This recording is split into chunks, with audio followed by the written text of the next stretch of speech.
Good morning, Peterborough. My name is Jim Taub, and it is time for your Sports Break broadcasted on 92.7 C-Triple FM at the facilities here of Trent Radio in Peterborough, Canada. This show, of course, can be streamed online at trentradio.ca, or you can follow what we're talking about on Twitter at SportsBreakTR. The weather outside today is about it's 5 degrees. It's nice and sunny. Yeah, you wear a sweater this morning. By the afternoon, it'll warm up. But no, it's a great day. Some would even say it's a beautiful day to talk about sports, ladies and gentlemen. But ask yourself, what day isn't a beautiful day to talk about sports? That's the real question we should ask.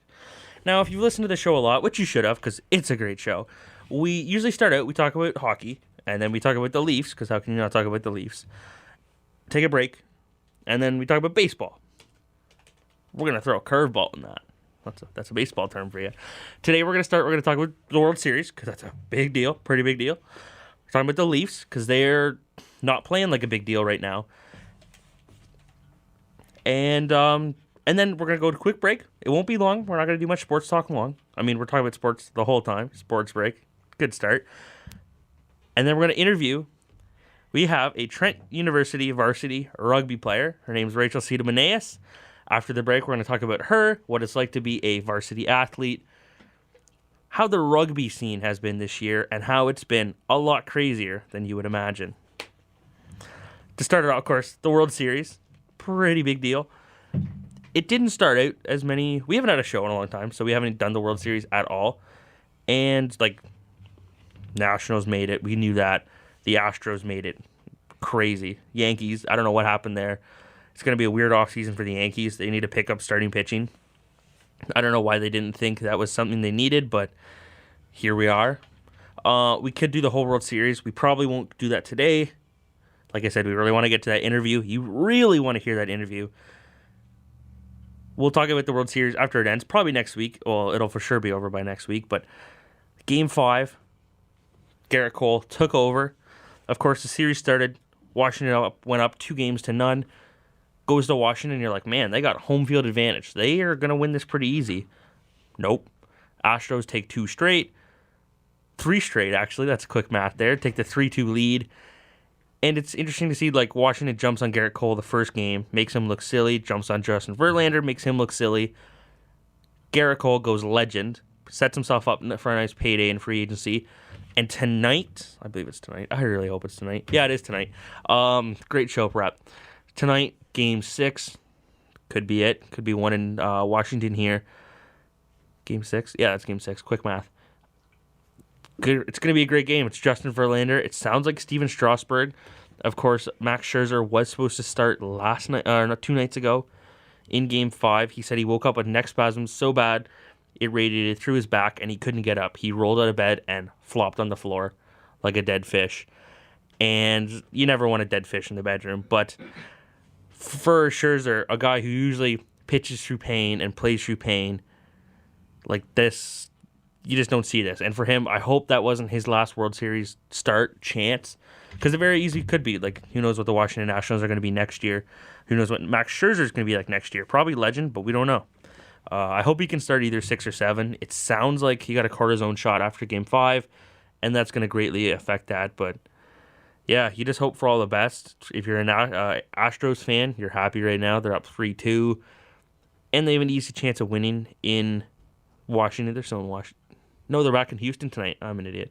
They're back in Houston tonight, back at home. I mean, Nationals won 2 in a row there, but the Astros are pretty good. And you got Justin Verlander, who can secure a World Series for them. It's no Charlie Morton pitching for them out of the bullpen like it was the last time the Astros won the World Series, but it should be a good game tonight for the Astros.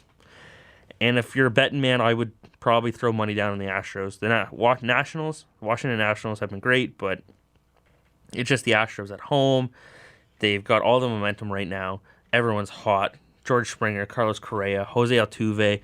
I wish people would learn, don't throw Jose Altuve a fastball up high, because it's just not going to work. But they still do. So I don't know what to tell you. But yeah, it's going to be a great game tonight. It's been a great series so far. Great playoffs. It always is. It's playoff baseball. Lots to look forward to, though. If you're a Leafs fan right now, I don't know what you're looking forward to. Maybe the draft, the playoffs. Christmas. It's been a tough start. They've had some wins, but like they don't start on time. It's the same things over and over again with the Leafs every year. They don't start on time. Mike Babcock doesn't want to adjust his lines. He doesn't like making choices on the fly. He made one, put Trevor Moore up with John Tavares and Mitch Marner, and he was praised like a god because he finally made the move that like was asked of him for months. So like it's just I don't know what else to like for the Leafs. I don't know what else you're supposed to look for. This past weekend they played San Jose Friday night and won. Patrick Marleau's first game back in Toronto since, of course, being traded to Carolina, bought out, and returning to his San Jose Sharks.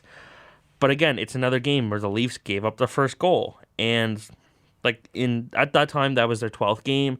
They'd given up a goal first in 9 of those games. So, and then when they played the Habs the next night, they gave up the first goal again. 10 in the first 13. Quick math, I know. Like, if you're the Leafs, I don't know what... This has been a problem since Matthews, Marner, and Nylander all joined the team. You have to start on time. And it's getting kind of frustrating. Because it sounds silly, like, oh, you got to start on time. No, you have to get the first goal of the game so you get momentum early. And to play ahead is way easier than playing behind. Because to win, you could have that one goal. If you're down 1 to win, you need 2 goals. Again, quick math, I know. It's getting frustrating as a fan to watching the game and the team. And you bring in guys like Jake Muzzin, Tyson Barrie, Cody Ceci, and you're expecting the Leafs to be better defensively. Maybe Cody Ceci is an overstretch on that, but it's just gotten frustrating. The most frustrating part about it is the guy that's leading it, and Mike Babcock. I said we're going to talk about the games. I don't even know if we're going to get there. I'm just rattled right now. Because this has been said everywhere, is Mike Babcock refuses to make any changes to his lineup because he thinks he's the smartest guy in the world when it comes to hockey, and it's going to bite the Leafs in the butt. And it already has in 3 straight playoff series. They've lost 2 of them to Boston, but the Washington one was great. They made that whatever. But the Boston one, like, you have to learn, okay, that line's not good against the Bergeron, Marchand, Pasternak line. Put a different line out there. You can't beat a dead horse and think it's going to win the race for you. It just doesn't work like that. I'm not saying fire Mike Babcock. He's a smart hockey coach. Is he the best and smartest person in the world when it comes to hockey? When was the last time he got out of the first round? I know that also matters on the team you have and stuff, but it's getting tiring. And he doesn't take any onus for it. I think that's the word you use. He doesn't take any responsibility for this. He just says, oh, players got to play better. I'm a real good coach. We got real good players and they got to play better. No, maybe we got to work together, Mike. Because this isn't working. And this either has to change soon or you have to change your job title soon. I don't know what else we can do. You can't trade the whole team. I don't know who they can trade. I know John Tavares is injured. Dermott's coming back tonight. Leafs do play tonight. Washington Capitals at 8 o'clock. I think it's 8 o'clock. I hope it's 8 o'clock. It's either 8 or 7. That's usually what it is. Zach Hyman's coming back. It sounds like middle of November at the latest. The Leafs haven't been healthy all year. That's fine.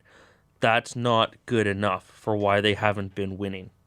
You can't just go, oh, it's injuries.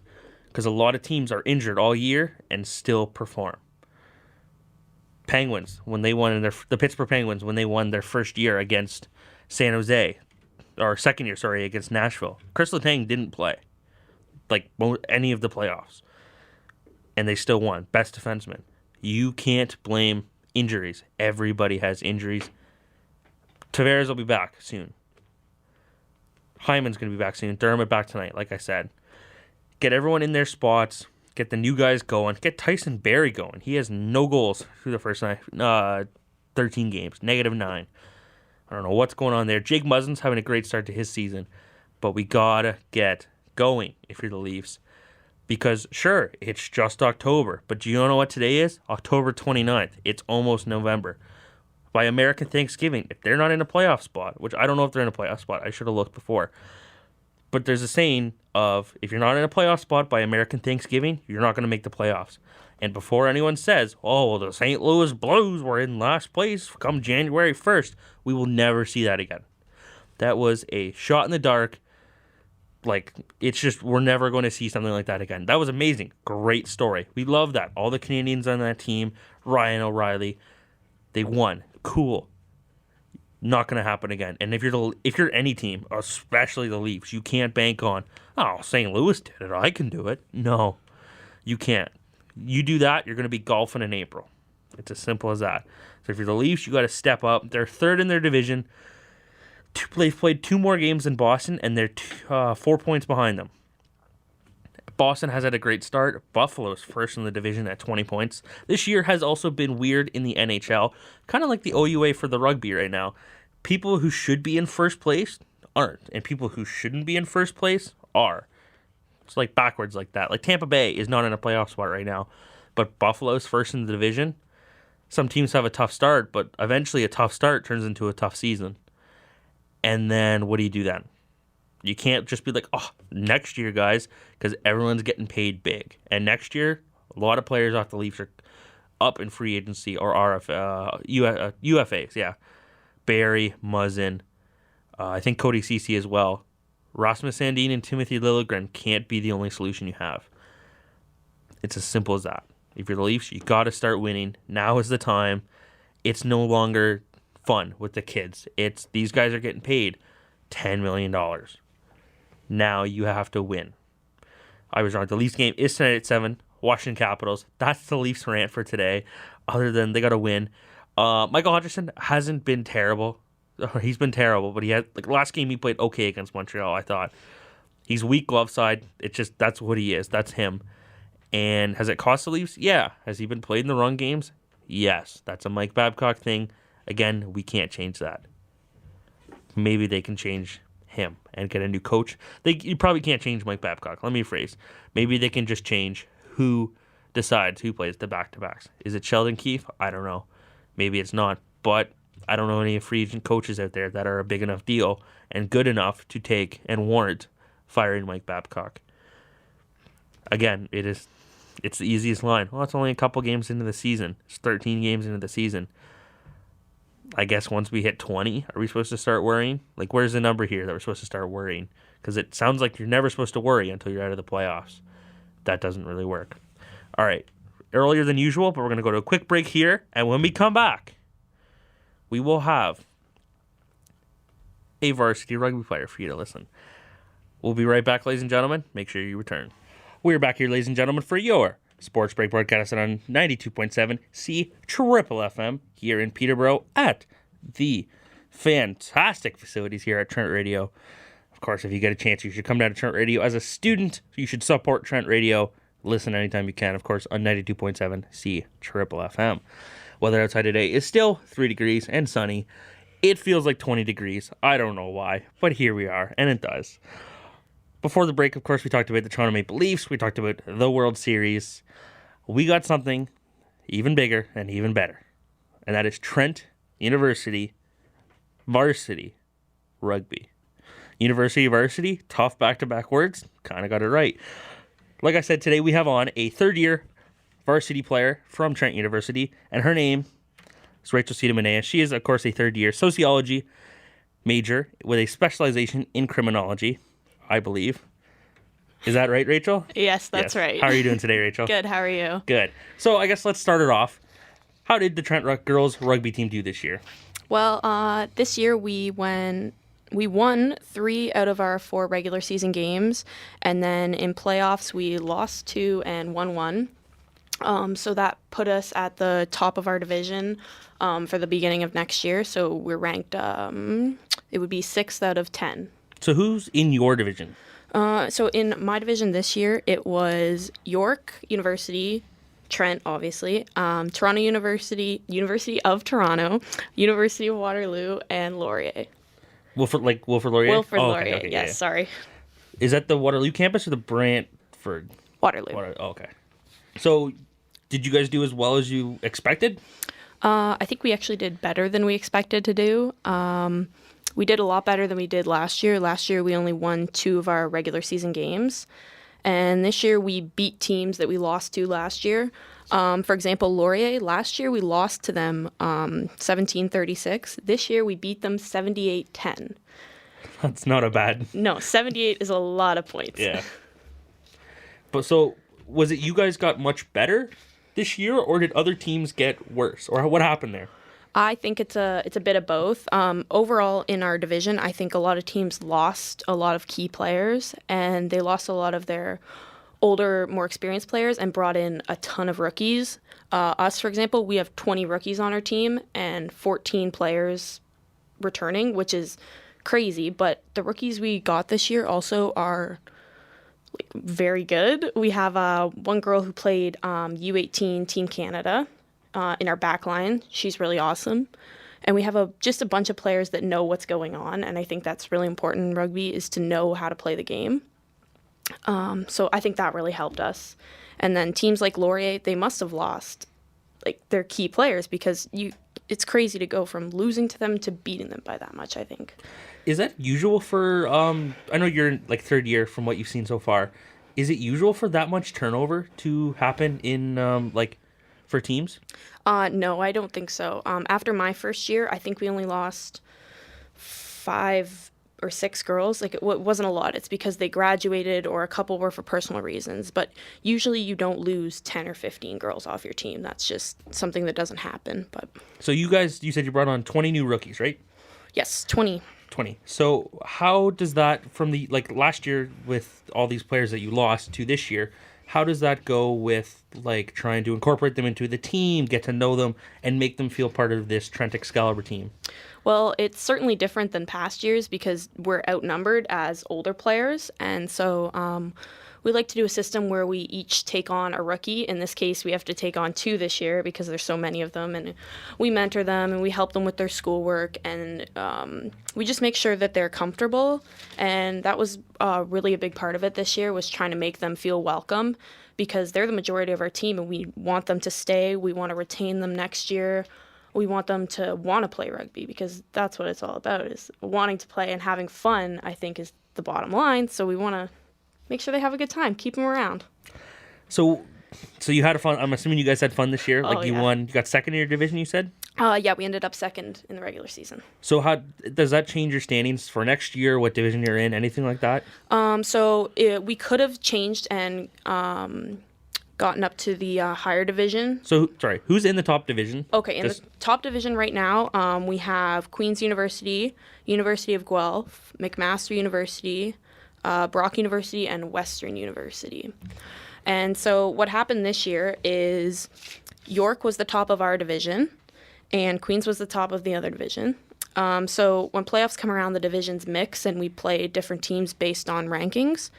And of that season? Of this past season, yes. And so this year, in our final playoff game, we made it so that we were playing York to see if York would move up to the higher division or if we would move up, because Western played Waterloo and lost, and so that means that Western will be coming down to our division. So it was up to us in York to decide which one of us moved up to take Western's place. And tough loss there. We ended up not winning against York, so that put York up in the top division, and now we are in the lower division, but we're at the top. So do you think that sets you up for a good season, a good successful season next year? Yes, I definitely think so. Especially with the rookies we have this year and what we've taught them and how much better they have gotten this year, I think that next year we'll bring in a few more girls. It'll be even better, and I'm hopefully thinking we're going to win our division next year. And I would love to, in my 4th year, be able to help this team move up into the next division, take it to the next level, and, play against some better teams like Queens, Guelph, McMaster, see how we go. So from when you've got here, when you first arrived at Trent in first year, which was 2017, to now, how have you found that the team has changed? How did you guys, I guess I should ask, let me start again. How did you guys do in your first year? Well, coming into my first year, the prior season before, they hadn't won a single game. Different coach came in my first year, Pete Herkis. He's won Coach of the Year 2 out of the 3 years he's been here, actually. So he came in and we played a completely different system of rugby. He told all the starters that you might not start. He was going to base it off week to week, who did the best, who tried the hardest, and he came in and just switched how we were playing around completely. And I think a lot of the older girls took it a little bit more seriously and were a little bit more excited to play. And we ended up, I think we won, again, 3 out of 4 of our games in my first year. Oh, wow. Only losing to Brock. And so we did much better than we did the year before. So, like, you think he's completely changed the mindset of women's varsity rugby at Trent from the inside out, and hopefully, like, everyone will start thinking that too, kind of?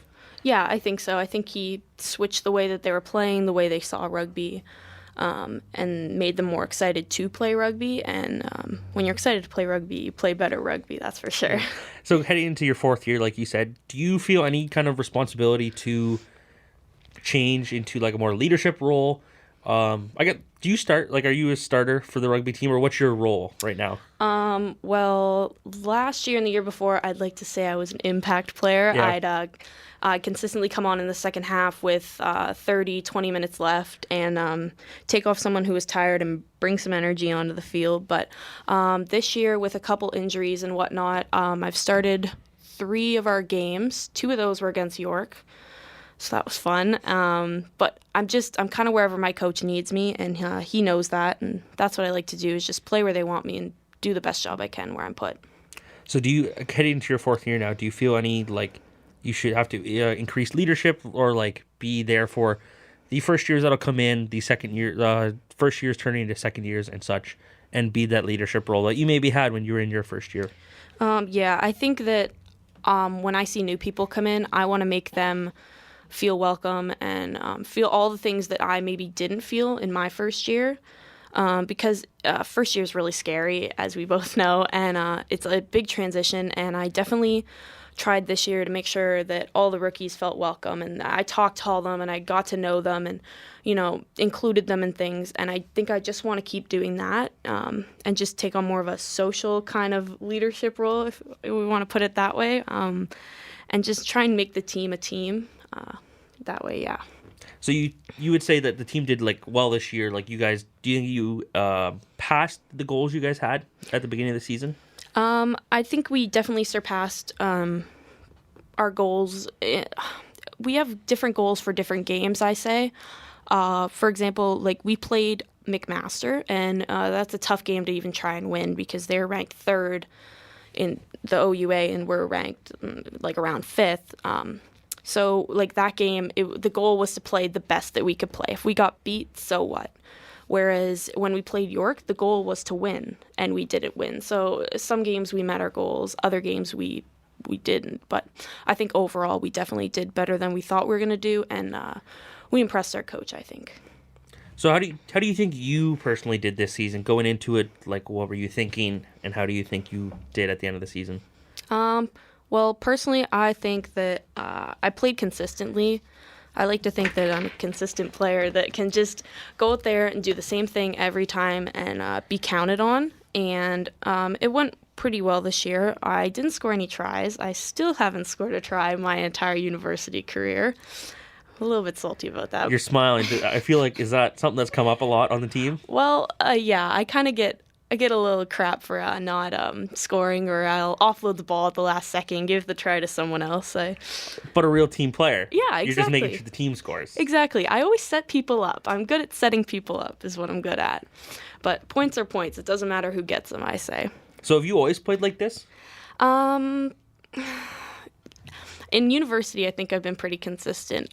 When I started playing rugby, however, different story. When did you start playing? Like, when did Rachel Tsitomeneas, the rugby player, start? It would have been in grade 9. I was really, really nervous to try out for rugby. My dad really encouraged me, though, because he loves rugby. He played it all throughout high school. He toured England. He loves it. So he encouraged me to try out. And with my school, there wasn't really tryouts because we didn't have enough girls. So if you went, you made it. And I was absolutely awful. I got hit. I got just obliterated is the word.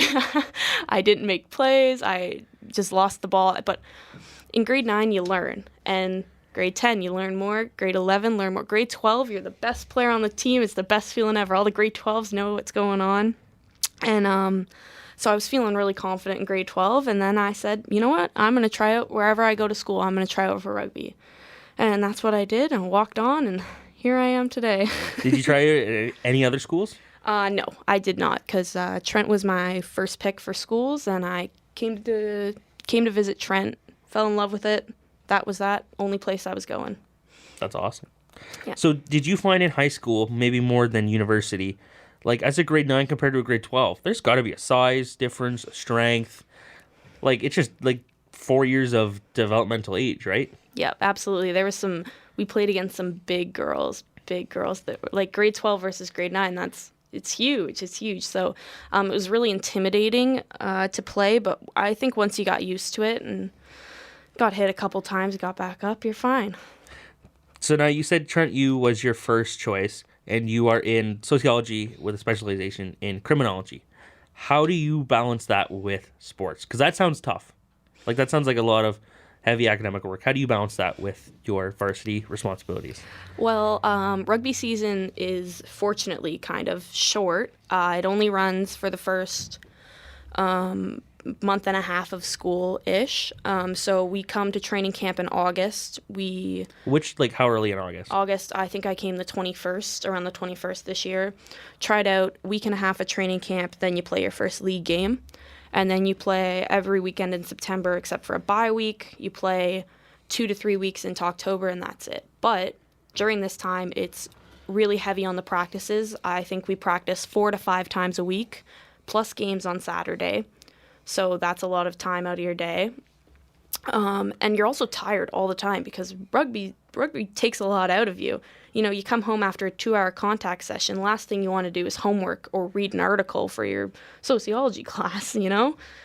So you really have to make sure that you're doing your work during the day, that you're staying caught up, and that you don't get behind in the beginning because it's harder to catch up after.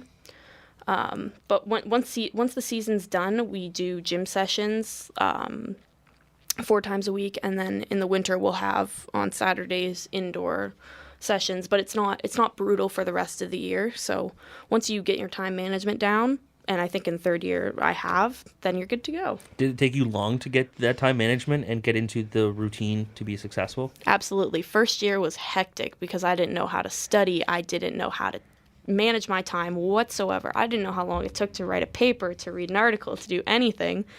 So over second year, I think I got better and better, and I came back this year, and I just knew what to do. I knew how to do it, and easy peasy. So essentially, you deal with because that is like the normal problem, is I don't know how to study, I don't know how to, like, as a student. And then on top of that, you have to pair that with your varsity responsibilities, which is learning maybe how to play a system, like stuff like that. Mm-hmm. Like, is there a lot of people that struggle with that, or like how does that work usually for the team? I think it's really the first years that struggle with that, and that's what we have to help them out with. But certain people, like a couple of my friends on the team are in the sciences, and I think that's much harder than what I'm in terms of time management and stuff, because they have their classes, but then they have labs on top of that, and they have it's more test heavy and stuff, and they just have so much more to do that I think it's harder for them. Do you find teachers and profs help varsity students more? Because they have more time elsewhere. They have to spend more time elsewhere. Do you find profs help you guys at all? I know some profs are really, really good for it. If you need a lab switch, they'll switch it. You can't come to class, they'll give you the notes. But there's other profs that they don't care. They don't care that you play rugby. Your midterm's on a certain day, you got to write it that day or you write it earlier. It just depends on the prof, really. But some of them I know are really, really good and will be really helpful. But does that make it? Is that a fear? Like, not a fear. Is that something you have to think about constantly? Of, well, I'm not playing rugby right now. I'm not doing homework right now. Like, you always feel like you should be doing something? Yes. Especially now that our season stopped. I have so much free time this week, I don't know what to do with it. It's weird not having to go to practice every night, not having to worry about other obligations and whatnot. It's odd. But you enjoy rugby, right? Like in the varsity? Oh yeah, absolutely. It takes a lot out of you, though. I don't think I could do it all year. I think that's why our season is so short, because it's such a tough sport, but I love playing it. Is the varsity rugby here at Trent and in the OUA different from any rugby that you played before you got here? Like club rugby or high school? Like, is there any difference in style? So in high school rugby, we did not have a system. Half the girls didn't know how to play. If you were even a little bit good or you kind of knew what was going on, you could really tell because there wasn't a lot of rugby knowledge in high school. And I didn't start playing club rugby until I came to Trent because it was a requirement for me to play club rugby in the summers to keep playing for Trent. And so I started playing club. I've just finished my second year. I play for the Sarnia Saints. Fun fact, Julia Greenshields, Canada Sevens player who's going to Tokyo in 2020, actually played for the Sarnia Saints. So I've met her a couple times. So is there rugby in the Olympics? In the Summer Olympics? Yeah, okay. It's sevens rugby. It's not 15s, though. Oh, okay. So which is OUA, which is what you guys play as 15s? 15s, yeah. Okay. Yeah.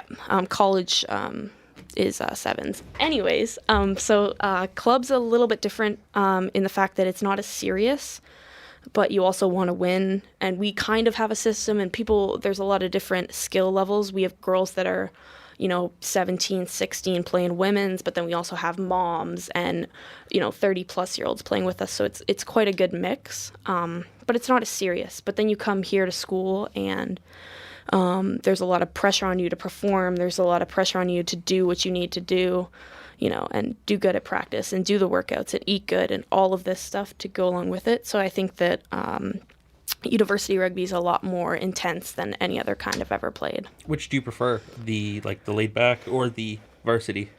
I think I like aspects of each. I like playing laid back rugby and whatnot. It's just having fun and making fun plays and being with your friends. But I also like the competitiveness of rugby and playing teams like that you have a rivalry with and just trying to beat them, and where it's much more serious and intense. I think that's a lot of fun too. And I really like coming and playing at Trent and having, the home field advantage and having people in the stands and having your friends come watch you. That's something you can't get, in club rugby, or you really didn't get in high school. Is that something you feel like you'll remember forever, or for a long time at least, playing in front of crowds? Absolutely, because I don't think it's going to happen again to me. No, you're not going to go for the 2025 Olympics or anything like that? 2025. When's the next Summer Olympics, or what, 2021? 2020. Oh, they're this year? This upcoming? Oh, yeah. Okay. So 2024 then? 2024. We'll see Tsitomeneas on a Canadian jersey? Absolutely not. No? I'm not a sevens player. So I know when I think of rugby, it's I don't think of it like football, but you think of, wow, these people, these male guys, girls are hitting each other hard. And and you don't wear any pads. No. You maybe wear a mouth guard? Yes, mouth guards are required. That's it. Injuries have to be happening. Yeah. Concussions are definitely a big thing that rugby players experience. Sprains. I know knees constantly get hurt. Torn ACLs, MCLs. It never ends. But we were actually very fortunate this year on the Trent team. We had a few injuries in the beginning, a couple concussions, sprain this, sprain that, but nothing serious. Whereas last year at one point we had 10 girls that couldn't play rugby because they were injured. So we got lucky this year. Last year sprained my ankle. This year sprained the other ankle. Last year, which one was it last year? It was my left. And then this year you sprained your right one? Yes. Okay. Maybe it's the other way around. I don't know. You sprained both ankles in 2 years. Sprained them both. And that one's a tough one because you want to play, but you can't walk, but you can't see it. It's not like it's broken.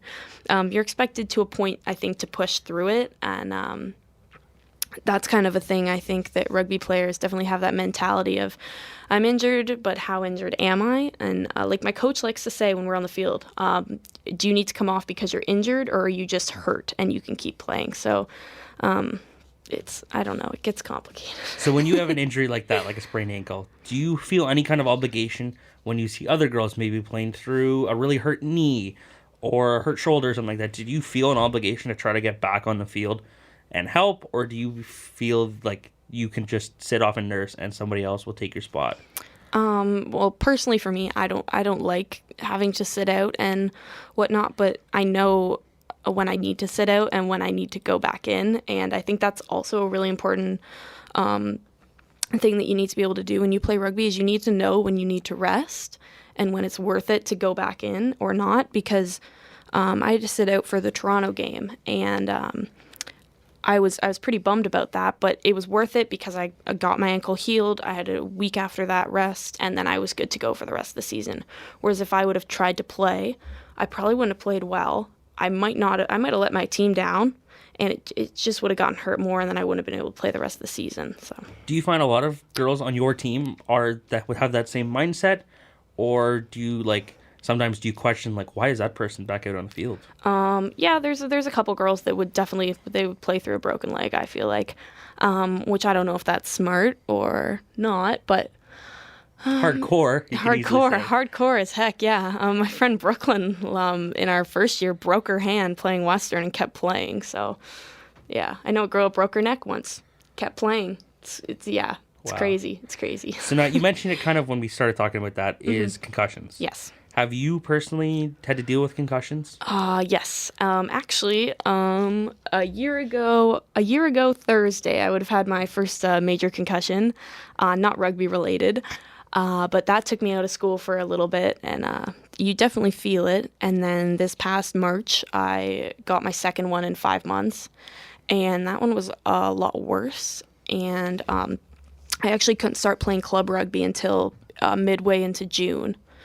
Because I still had symptoms and whatnot. And you have to be really careful now when you are playing and you've already had concussions, because you don't want another, because they just get worse and worse every time. Has it changed the way you play then?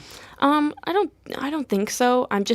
I don't change the way I play, but I'm a little more conscious when I do get hit in the head of how I'm feeling. Is it major? Does it hurt still? Do I have a headache? Am I dizzy? Every time I get hit in the head, I almost go through a checklist of how I feel to make sure that it's not serious, because not every time you get hit in the head, it's a concussion, but I'm definitely more aware of when I get hit. So you've had 2 confirmed concussions? 2 confirmed concussions. I definitely could have had one in high school and not known it. You get a headache after a game, you go to bed, you kind of feel okay the next day. You don't really worry about it. But do you think from you said in high school you didn't have any diagnosed concussions to now you have 2? Do you think that's because you don't think you had? Well, I guess you said you think you had some, but do you think the mindset around concussions has changed in those 4 years since you've been out of high school? Yeah, I'd say so. And personally, after you get your first one, you go, "Ooh, I don't want to experience this again," because it's a really crappy feeling. But Rowan's Law came into effect, and that's something that's been preached about in the rugby community over the past few years. So can you what is Rowan's Law? It's a law that was made. It's named after a girl who she got her first concussion in a rugby game, didn't really tell anybody, didn't go see a doctor, and she got hit in the head soon after again, suffered another concussion, and then it killed her because it's too traumatic on the brain. And so this law is put in place. It has a bunch of different parts to it, but for the most part, it's if there's more protocol put in place. If someone gets hit in the head, you have to go through all these tests. Once you are diagnosed with a concussion, there's a return to play protocol that you have to follow. You have to get checked by a doctor before you're allowed to play again. And make sure that you're good to go before you get back on there, because they don't want this to happen to someone else. Do you think there's enough steps involved and enough concern about concussions now, or do you think there could be even more? I think there's enough, but I think that it's easy to get around. If you want to go back and play, you get to go back and play, because you can lie about concussion symptoms pretty easily. I don't have a headache. I don't feel dizzy. I don't feel this, because you can't prove it really. And so if you want to play again, you can. So I think that the doctors and the physio and the parents and the coaches only have so much control over players and whether or not they go back on the field, because ultimately it's up to that player. But I don't know how you would fix that, really. Does the worry of, in the past couple of years, we've seen CTE, chronic traumatic encephalopathy, which is the buildup of protein in the brain from repeated blows to the head. Does that come up at all? Has that ever been brought up in a talk with coaches about concussions or anything like that? No, you never talk about really the long-term effects of getting hit in the head. I know girls that have had 8-9 concussions keep playing rugby when they definitely shouldn't, and maybe that hasn't been brought up to them, or I don't think that people recognize the seriousness of that, because I'm only 20 now. That's my whole future, and I really, that's scary. So this is something you've thought about before? Absolutely. I only have 2 right now, and if I get another one, I'm going to have to quit playing rugby, because it's not worth giving up my academic career, giving up the rest of my life and what I want to do with the rest of my life just to keep playing a sport that, you know? Do you find, because you guys are playing, I'll say a short time sport, and I mean by that of you're in university, you're playing varsity sports. It's done after you graduate, usually, unless you go play club or something. Do you find maybe the long-term effects aren't brought up by those looking after you because it's not their concern? That could be true. I guess I never thought about it that way, that once you're done your 4 years, you're done, and whatever happened to you happened to you, and they don't care because they're not there. So that's interesting. Have you noticed, like players your age or younger, do they say share the same concerns you have? Or is it just kind of, are you a dark horse with those thoughts? I think quite a few people share the same thoughts, but I just don't think it's that widely discussed because it's just not, and it's hard to get that started. But then once it is started, and once you do start talking about it, it's easier. It just we have to start that conversation. So I found last night, before this, there was an article came out from Scotland that they have now banned any player under the age of 12 can no longer play in soccer or football, whatever you want to call it, can no longer head the ball. Do you think Canada as a country should start implementing stuff like this? Like in hockey, they got rid of body checking below the age of bantam, which, so you're okay. Okay. I played boys hockey for a very long time. Okay. I played boys when they were still hitting loud in Pee Wee and local league. Which is age 12. Yeah. Pee Wee. Was it? Yeah. Oh man, I was young. Anyways, never had a problem with it. I don't know a lot of people that had a problem with it with concussions. I think I know one kid, and I think that it's a part of the game, and if you want to play hockey, you have to learn how to hit, but you should be taught how to hit. You should be, you should do clinics and whatnot on how you do that. It's just like tackling in rugby. You can't, what, are you going to ban tackling in rugby? No, it's part of the game. Mm-hmm. Do you find, so it's kind of like hockey, it's more about taking a hit. Is that the same with rugby too? Like, giving a hit, yes, you have to deliver a safe hit, but is also knowing how to take a hit? Absolutely. You need to know not to put your arm down. You're going to break your arm. You need to know how to land, how to move. We work on strengthening our necks, so that prevents concussions, neck injuries, that snapback when you hit the ground. We definitely work on how to take the hit as well as giving the hit. So, you learn all this stuff. Is there anything you'd want to pass along to maybe a grade 12 student right now listening to this that wants to play rugby next year for Trent University, or maybe another school, but Trent University for sure? Well, I think that when it comes down to it, that working hard and trying your best and being coachable is really all you have to do to get where you want to be. If you listen to the people that know more than you and you learn from them and you try really hard, that you will make it where you want to make it. Do you think players in rugby, let's say you're down to one roster spot on the team, maybe not your coach, would you prefer a player that is really good but maybe gives 75% effort, or a player that's not as good but gives 110% effort all the time?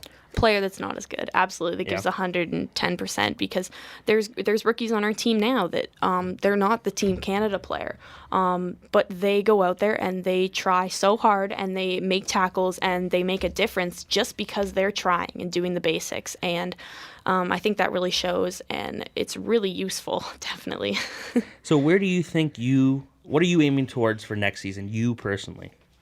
Personally, I want to play every game, and I would love to score a try, because if I go my whole university career without scoring a try, I will never hear the end of it until the day I die. You might have to sign up for a fifth year. I just might. Or sixth. I just might. So how do you think you can achieve that? I'm just going to keep playing the way I play, and I'll get there eventually. Maybe I'll be a little more greedy with the ball. So now, we had talked before we got on air here. You are a Leafs fan, right? Yes, I am. So you heard my rant on Mike Babcock. Oh, I did. What do you think about the Leafs season so far? Well, I don't watch that many games, but I catch a few with my dad, and I think that you're right with he needs to switch up the lines and stuff, because you watch the fourth line play per se, and holy, they're doing better than the first line, or the first, than the guy's getting paid more, Paid more, yeah. And so I think that definitely switching it up helps. And with any sport, if you switch up the players and whatnot, it definitely helps. So I was going to say, rugby, do you find, in hockey, you see they don't change the lineups, or maybe that's just Mike Babcock? Maybe. Does that happen? Like, how does your coach handle stuff like that? If it's maybe not going the way your team thinks it should be going in a game, does he change? Is he resourceful?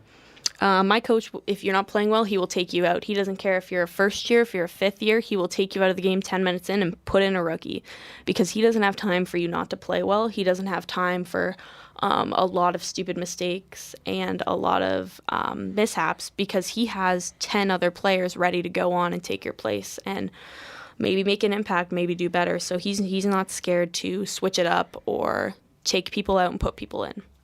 So I guess, so you started off the bench for most of the games this season, right? Mm-hmm. How, as a bench player, is that, I'll use bench play, like, sparingly. Mm-hmm. Like, all right, I'm not going to start, but, like, how do you start your routines to get ready to be put in the game at the drop of a hat? You warm up, right, for an hour, and then you might sit there for another 40 minutes, and so you just keep warm on the sidelines, but I think that being an impact player coming off the bench is almost easier than starting because you get to watch the other team play. You get to see who's good, who's bad, what kind of game they're playing. You get to watch your own players and the mistakes they're making and how they're messing up and how the coach doesn't like what they're doing. And then you get to go in and try and do what your teammates aren't doing and change up the game and make an impact. And also, when you go on with 30 minutes left in the game, you know you're only playing 30 minutes. That's what I like. If you start, you could be playing 10, you could be playing 50. You never know. I just like how set in stone it is. You go on, you play your 30 minutes hard, you know who you're going to be playing with, and I like that about it. It's almost like kind of like to tie it to baseball, because I always tie it back to baseball. Of course. It's like the closer. You come in, you have one inning, and you just give it all. Yep. You don't have to try to like save energy or anything like that. Mm-hmm. Absolutely. You don't have to try and, save a little for later, blah, blah. You can just go all out. So you seem to know a lot about rugby. Do you see any kind of future, maybe not playing rugby, like you said, or after university, maybe not. Do you see any future in like coaching or anything like that? I've thought about it. Not in the near future, but maybe one day when I have kids or I want to do something on the side, then, coaching like a high school girls team would be so much fun, or even helping out with a club team or helping younger girls learn how to play rugby because I think that rugby's taught me a lot, and sports are very valuable to learn growing up, and they just teach you all sorts of life lessons. So I'd really like to help other young girls learn. So I just want to get on this quick here. We're running out of time. You mentioned that. So let's say, like, if you had kids someday, would you put them in rugby? Like, knowing everything that could like go wrong with concussions and injuries, would you put your kid in rugby? Absolutely. No concern? No Same questions with hockey? about it. Yep, hockey. That's what they're playing. Hockey and rugby. I'll tell you right now. That's perfect. Well, thanks, Rach, for coming on. Thank you for having me. We had a good, perfect. That is all the time we have today, ladies and gentlemen. I hope you enjoyed it. That was a great interview. Better than I can do on my own, sitting here talking about sports. Not enough baseball talk for me, but whatever. That is all the time we have today, of course, ladies and gentlemen, for your Sports Break, broadcasting on 92.7 C-Triple-FM through the facilities here at Trent Radio in the beautiful Peterborough, Canada. If you've missed previous shows, you can catch up on Twitter at SportsBreakTR. We'll be back next Tuesday at 9 a.m. for another show where we'll talk about the NHL season. Maybe the Leafs will actually be winning some games and look good doing it. The World Series, it'll be over. Will it be the Nationals? Or will it be the Astros? Oh, we'll find out. Remember, ladies and gentlemen, to please check your smoke and carbon monoxide alarms. We're heading into winter. No one likes a winter chimney fire. Check your smoke and carbon monoxide alarms.